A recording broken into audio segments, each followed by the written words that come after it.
Listen to me. I'm not afraid of Gary. I'm not afraid of Brock. I'm not afraid of Misty. I'm not afraid of Lieutenant Surge. You can bring them all out. I will prevail. I am a Pokemon master. Did y'all hear about that new gym leader that's supposed to be in this game? I mean, all these leaks running around. I mean, you tell me. Pokemon has came a long way. We've had almost 9 generations, arguably 10.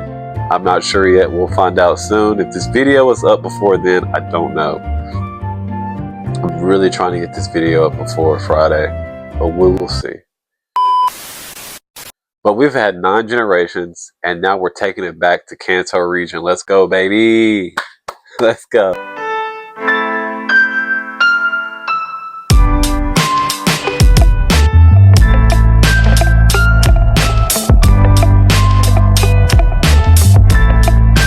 With the Pokemon anniversary coming up, which is Pokemon 30 years of Pokemon, you have to be just as excited as I am, because at the end of the day, Pokemon is going to be Pokemon. They're going to keep producing good games.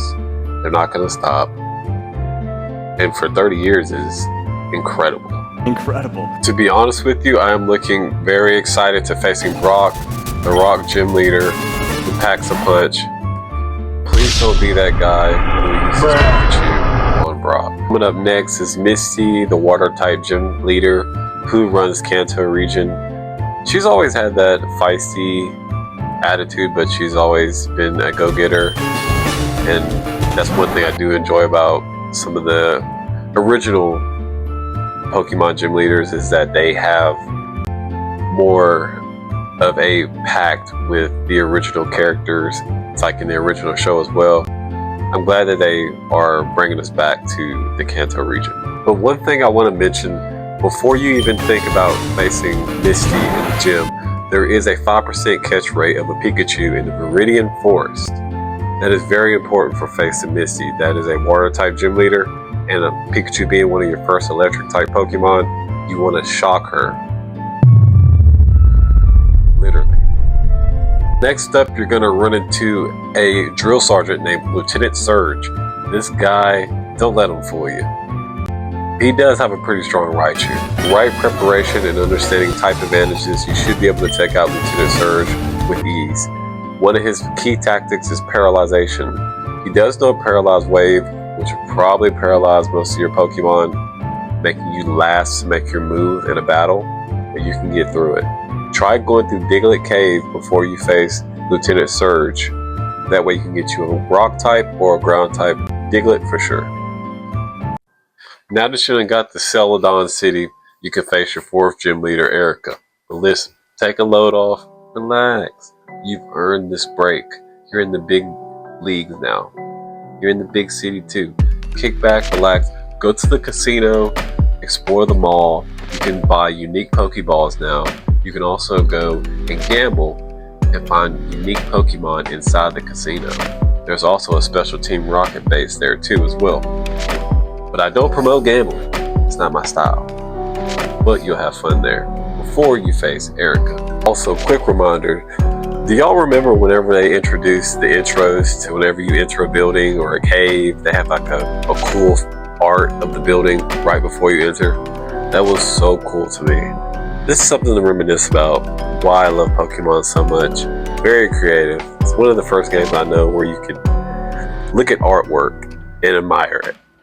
But now that you've gotten that far in the game, you're ready to face Erica. Be sure to have you a fire type or a ground type, because some of her Pokemon are dual types, which can be a mixture of different typings. So have your type advantage ready. This next gym leader will challenge you statistically, because most of the time whenever you face a poison type gym leader or a poison type trainer in general, you'll have to be more prepared to have your recovery items ready, such as revives, full heals, antidotes, and just basically potions in general. You don't want to be out there gassing out, heavily poisoned, and losing all your health just trying to keep up with the battle. But this town itself, it brings more to what it has to offer for later on in the game, such as learning how to use Surf, obtaining Strength, and entering the Safari Zone. These three parts of the game are very important because once you get Surf, you can also travel to the next gym leader. Learning Strength can get you to the Elite Four, and also you can catch pretty cool and awesome Pokemon inside of the Safari Zone. And fun fact, did you know that Koga was promoted to the Elite Four in the Gold and Silver version of Pokemon? Alright, now that you got your 5th badge, how are you feeling? Pretty good? Hopefully? Feeling cool? What's your 5th badge there? Still got 3 more to go. Get ready, because now the fun really begins.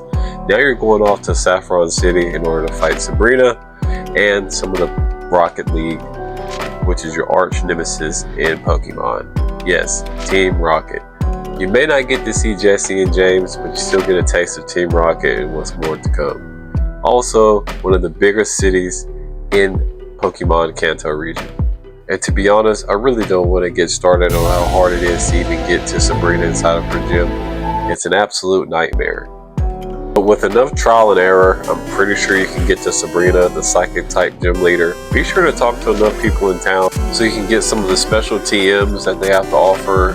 And you can also get a trade with the Hitmonchan or Hitmonlee, depending on which version of the game that you have. So be sure to communicate with people in town before you go and face the final battle. Good luck. Now you want to grab a Pokemon that knows Surf and head down to Cinnabar Island to get your 7th and almost last badge on the list to check off that final verification to get into the Pokemon League. Pokemon Fire Red, this island is relatively small, but it's actually pretty cool.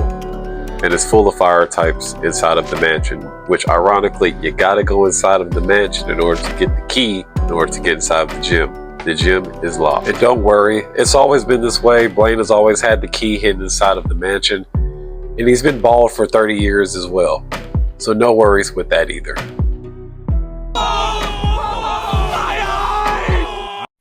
Be sure to have a water type Pokemon in order to help you out to take down this gym leader and get your 7th badge. You're going to need it. He's full of fire type Pokemon, including a Magmar and a Rapidash. After you put out the flames, now you want to head back to a town near Pallet and go and get your final badge, which ironically, again, this is just so funny how this whole Pokemon story, it always makes sense, especially at the end. Now you're facing Team Rocket again, and this is Giovanni, the leader of Team Rocket. Giovanni being portrayed as this mob boss type of guy, kind of mafia style.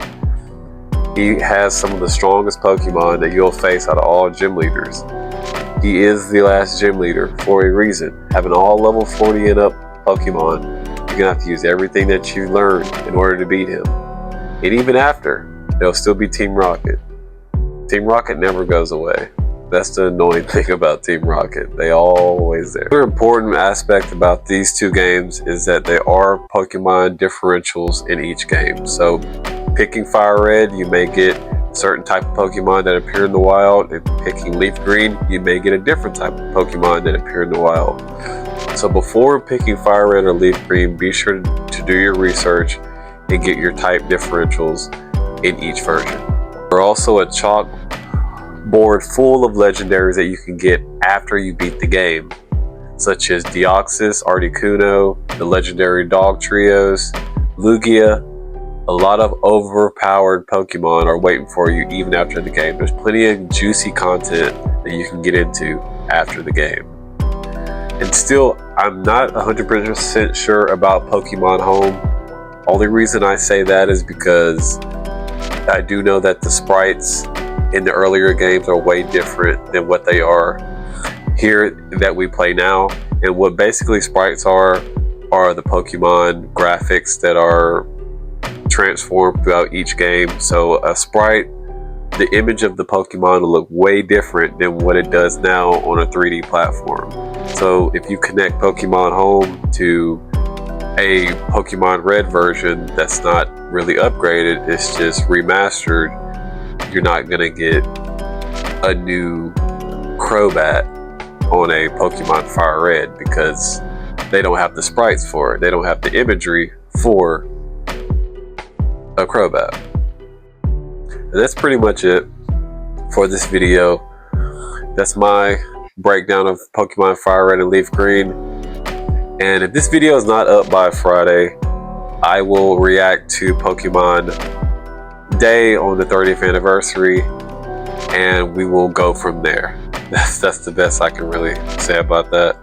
I appreciate everybody. If you enjoyed this video, make sure to like and subscribe. My name is Dimitri. This is TheRecipee, where it's the best place to be, cooking up content, and I will see y'all next time. Bye.